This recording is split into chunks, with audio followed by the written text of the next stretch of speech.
What's up, YouTube? Capital G here, looking at a brand new archetype coming out of Extreme Force. These are the Jack Knights, a very unique archetype, and holy crap, column placement is so important for this archetype. In fact, in general, Konami is really making sure that card placement is important. We saw that with the Weather Painters. These guys are actually very similar to Weather Painters in the sense that card placement is super important in this archetype, and they are link-based. You see right here, the beautiful boss monster of the archetype. It is just stunningly magnificent. Now there's 11 cards in total, and so that this doesn't end up being a 15-minute video, I'm going to kind of give you guys the gist of what the cards do. I probably won't read every single one of them. All the monsters are psychic except the boss monster right here. This is actually a Cyberse Link monster for some random reason. Don't get it, but whatever. Every single monster in the archetype is light. They are all level 5 or higher, except obviously the Link monster that doesn't have a level. It is Link 3, and the way that you summon your Jack Knight monsters is very unique. There has to be 2 cards in any column on the field, and if there are 2 cards, and that's a combination of your opponent's cards and your cards, you can special summon any of them from the hand. Their second effect is basically what I call their true effect. That's the effect that I'm going to read. And all of these monsters, they kind of gauge from anywhere from 800 attack to like 2500 attack. Most of them are around like 22 to 2400 attack. And they have really high defenses as well. I believe it goes all the way up to 3000 defense. They're all kind of named after colors, and they all have kind of like a very interesting effect. So let's go ahead and break down some of the monsters. The first is Blue Sky. This is basically the Stratos. His true effect is if this card is normal or special summon from your hand, you can add cards, or you can add from your deck to your hand Jack Knight cards with different names, except obviously another copy of itself, equal to the number of cards equal to the number of your opponent's cards in the same column as this card. So essentially, if your opponent has a D barrier and I don't know, a bullhorn on the field, and you special summon this guy from your hand, you get to search for 2 cards. So this is probably the starter of the deck. It's the searcher for basically everything. This is going to be one of your 3-ofs. Then we have the Green Heights, the Jack Knight of Green Heights, if I can actually scroll down on my computer. When this card declares an attack on an opponent's monster in the same column as it, you can target 1 Jack Knight monster in your graveyard, add it to the hand. This one isn't as good in my opinion, because what if there are no monsters on the field when you need to summon one of your Jack Knights? If your opponent has an MST set and you say, I'm going to set a Solemn Strike, there are 2 cards in the column, you special summon this guy, you actually can't, resolve its effect because there's no monster to attack. Plus, it requires the graveyard for setup, so I don't know, I probably wouldn't run this one, honestly. We have the next one up, which is the Jack Knight of Flickering Flame. This one is a defensive superstar, 3000 defense. If an opponent's monster in the same column leaves the same column as this card leaves the field or is destroyed by battle, you can special summon 1 Jack Knight monster from your hand. Again, I don't think that this one is as good. It's a little more conditional.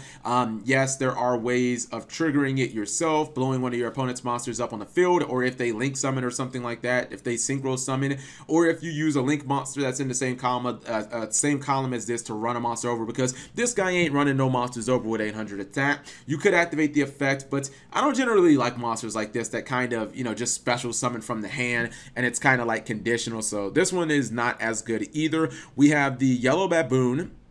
Excuse me, that's another card. The Yellow Bloom and the Jack Knight of Crimson Lotus. These monsters essentially do the same thing. It's just a little different. One of them is banish a Jack Knight monster, and you get to blow up a spell or trap on the side, or on your opponent's side of the field that's in the same column as the Yellow Bloom. And then this one is basically a fissure for a monster that's in the same column as the Crimson Lotus. So basically, I guess it kind of depends on the matchup. If your opponent's running a deck that doesn't have many back row, then you're probably going to focus on the Crimson Lotus. This will be the card you search. If your opponent's playing maybe a burn deck or a deck that likes to have a bunch of back row, then Yellow Bloom might actually be the card that's more beneficial. So I think that both of them they're definitely both worth running. I think it's probably going to be like maybe you run 2 of one and run 1 of the other, just depending on the matchup. You'll probably side both of them, or you'll keep one of them in your side in case you need to go like 2-2. And then my favorite one, which is the Purple Dusk. This is actually, I think, the second best one. I think that Blue Sky is the best because it is basically the Stratos. It searches spells, traps, it searches other monsters. This one is level 8. 2,500 attack. So this one is just, you can special summon it and beat the crap out of your opponent.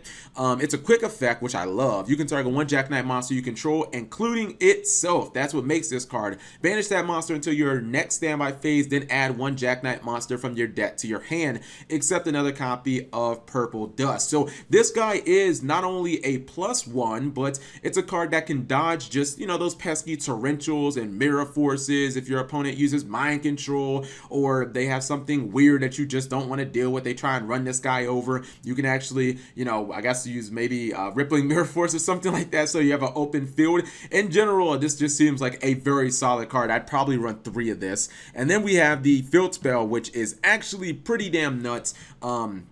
Jack Knight monsters gain 300 attack and defense because that's built into everything. Once per turn, you can discard any Jack Knight monster or World Legacy, which is also part of this archetype card, and then you draw 1 card. This effect is, I honestly see you using this effect every single turn. Look at a card like Cosmo Town and how many times people use the draw effect of that card. This is just nuts.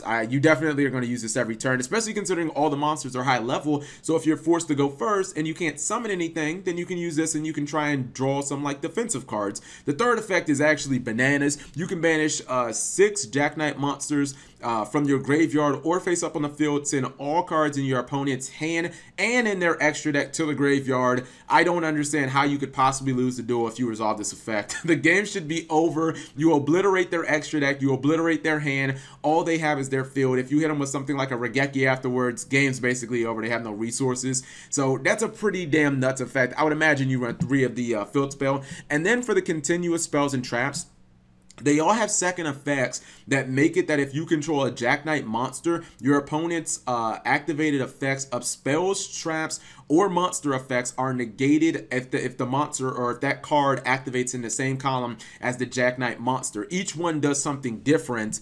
The continuous spell card, that one negates traps. The the first continuous trap, that one negates spells, and then the second one negates monster effects.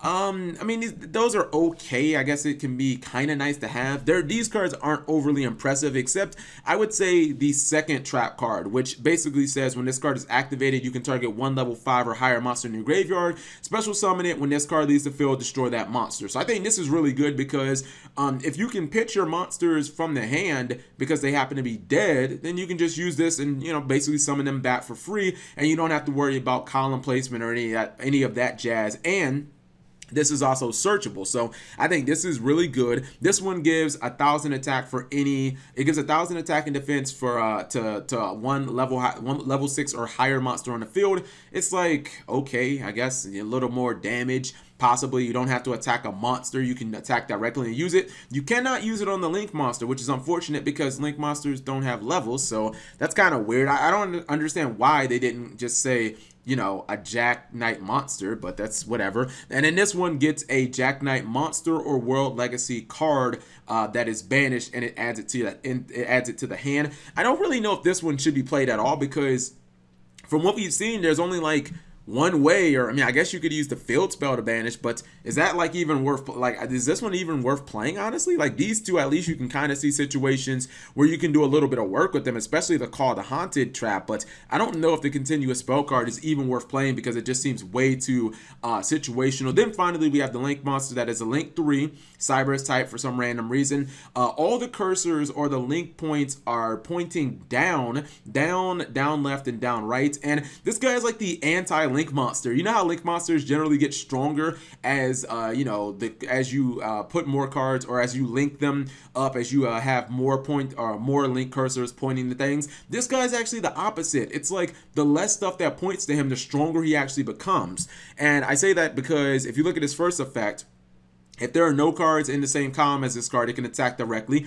Second effect is, while this card in the extra monster zone is not pointing to a card, it cannot be destroyed by card effects or targeted by opponent's card effects. So it basically becomes Leo Dancer at that point, or I guess you could say a Magispector. That's pretty damn powerful, but the thing is, you have control over that because all the, you know, the link arrows point down towards you, so you can kind of control where you put your stuff on the field. Then the third effect is you can send 1 card in the same column summons this card to the graveyard, special summon one Jack Knight monster from your deck in defense position. It cannot in face-up defense position, so that monster can attack, and it may get it. Well, no, that's not really relevant. It can attack, so it won't be able to do any damage. Keep in mind, the second that you put a card in the same column as this, if it's in your extra monster zone and you put that card under it, it does lose its ability to become a Leo Dancer. It does lose that Magic Spectre protection, so your opponent could use something like Regeki Break. So just be careful. But I think that this card it's really good. I just think it's going to be kind of difficult to summon because